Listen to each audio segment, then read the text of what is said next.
Algebra 1, factor polynomials. Now we're looking at quadratic trinomials where our a value is not 1. So you're just continuing with the process. So this is not a new process. So let's review it. Step 1, you're going to look for any greatest common factors, number and or variables. Step 2, you're going to examine the number of terms, and that will help you know how to factor. If there are 2 terms, you're looking for that special difference of squares pattern. If you find it, you can factor it. Or if you have 3 terms, then you're looking for the quadratic factoring, so to see if it's in that quadratic form, or if you can get it in the form ax squared plus bx plus c, and then you'll do the grouping method. So we're not learning a new method, we're just looking at different types of polynomials. Alright, so our first example, we're going to factor and solve 2x squared plus 9x plus 10. Now I have included the steps for factor by grouping, but these are the exact same steps that we used in the last concept, or the last video. I also want to draw to your attention that notice your a value is now a number other than 1. It doesn't change the method, but you'll see kind of how the factoring goes and how that affects it. So going through the whole process of factoring, there's no greatest common factor. We don't have 2 terms, we have 3 terms, so we're going to do the factor by grouping method. Now I'm going to create a little workspace like I've done. I'm going to draw just my X there to help me organize my numbers. I'm looking for 2 numbers that will multiply to give me a times c. So now I've got a number for a that I have to multiply. So 2 times 10 is 20, and then 9. Now, factors of 20, okay, 1 and 20, we'll get 21, 2 and 10, we get 12, 4 and 5, if you add them, we get 9. So that's what we're looking for. Now we're going to split up this middle term. I'm just going to write it over here. But instead of 9x, we're rewriting that as 4x plus 5x plus 10 equals 0. Now the grouping method, right after the second term, we just split that in half. And then we factor out a greatest common factor from the first 2 terms. So that'll be a 2 and an x. And we'll be left with a single x. 4x divided by 2x is 2. And then our next terms, it's a positive 5 that I can factor out. 5x divided by 5 is x. 10 divided by 5 is 2. Now you're still looking at this in 2 parts. And now you're looking for a common expression that you can factor out. So you see that x plus 2. So we'll factor out the x plus 2 and then open a parentheses and write what you have left. 2x plus 5. Now we just finished the equation, and then the last step if we're solving is we set each of these expressions equal to 0. So our 2 solutions are negative 2, we'll subtract 5 and divide by 2, and negative 5/2. And we'll just leave it as an improper fraction. Can you see how the method of what we did last concept does not change at all when we have these quadratics that have an a value other than 1?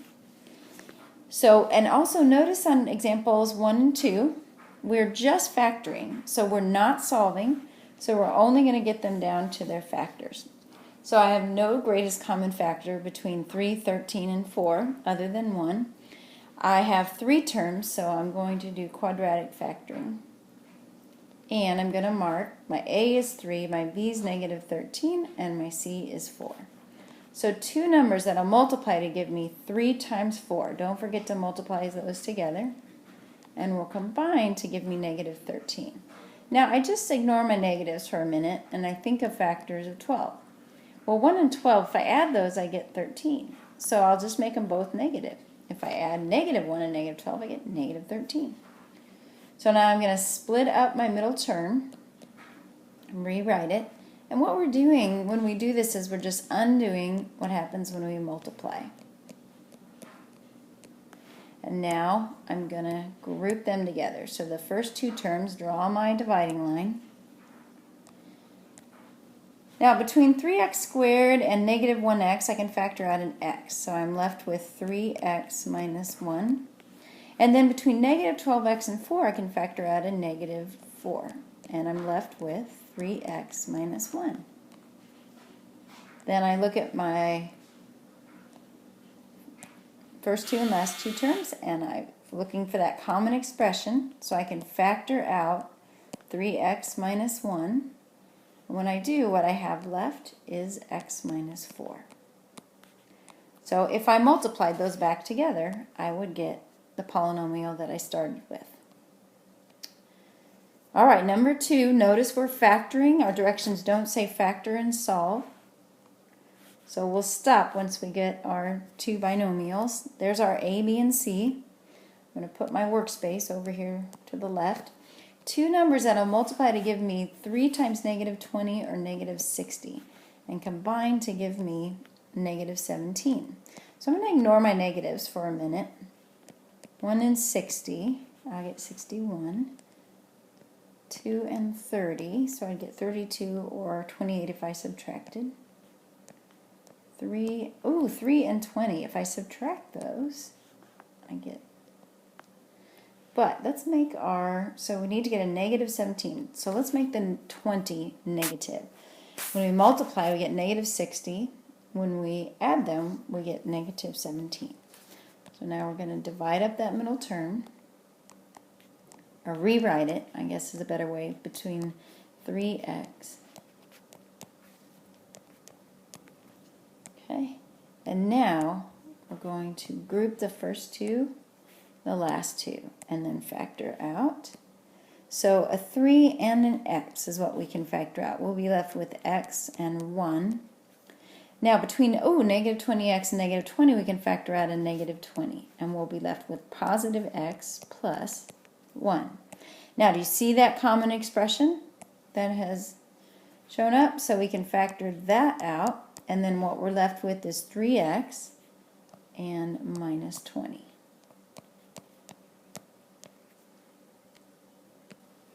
All right, number 3. Now math is, you can think of it like a sport. The more you practice, the better you get. So we're just practicing this process of factoring polynomials, and in particular, this factoring by grouping. So on number 3, we're now solving as well.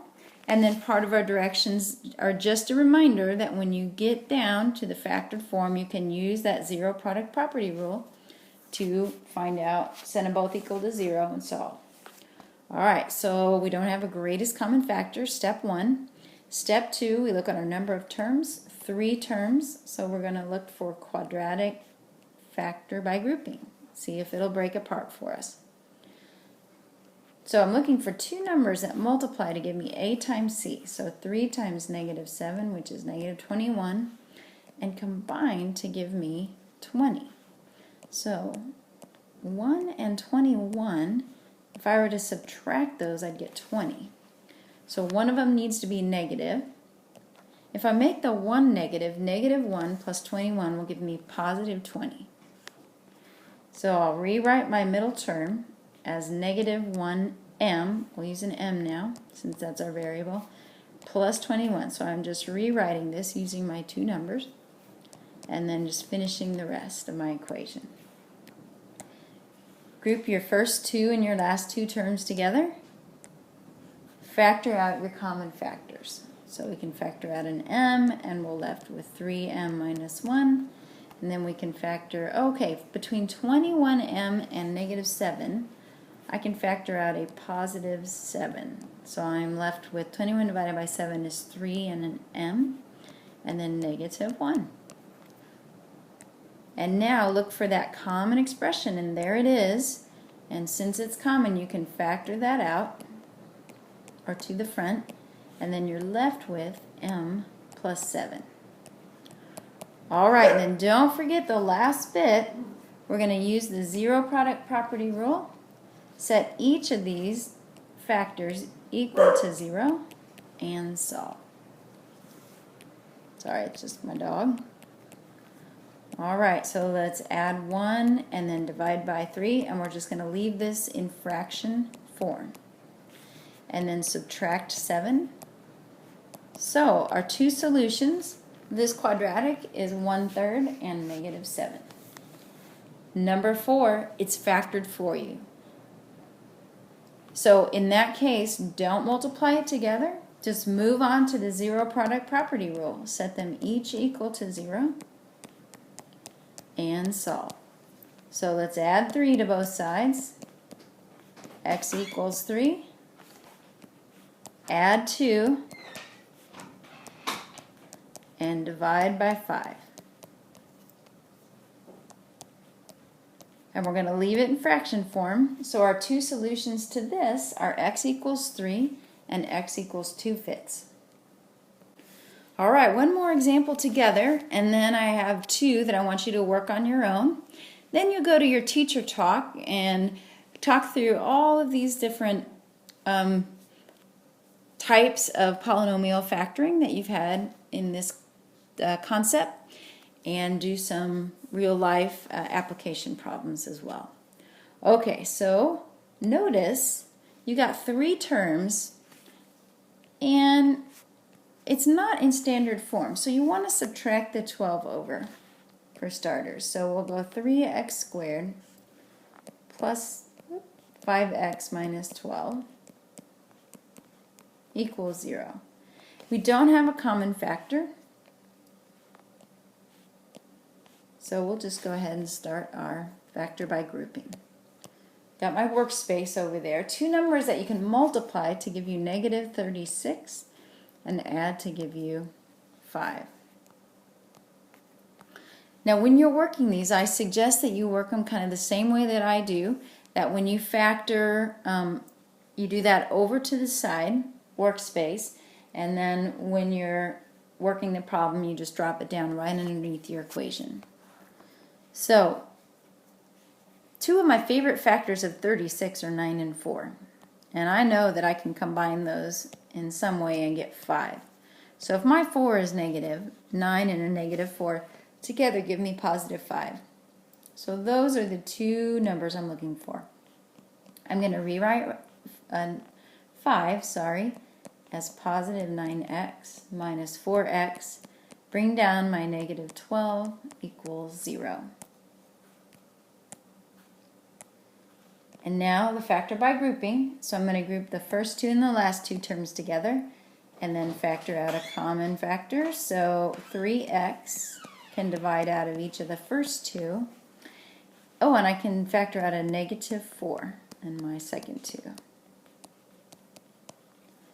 Now, looking for that common expression, x plus 3 times 3x minus 4.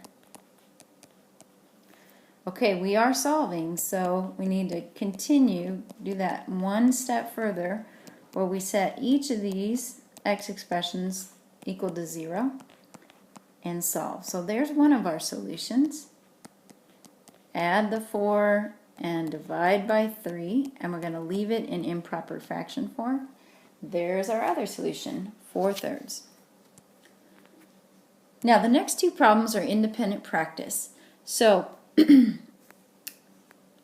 in a moment, pause the video, work these problems, and then come back and check your answer. All right, here are the answers to the independent practice numbers 1 and 2. So notice on number 1, when you factored, you get the same expression.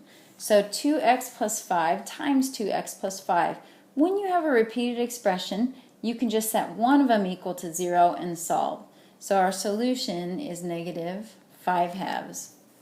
And then on number 2, we have 2 different factors, 2x plus 5 times 2x plus 1. Set each of those equal to 0.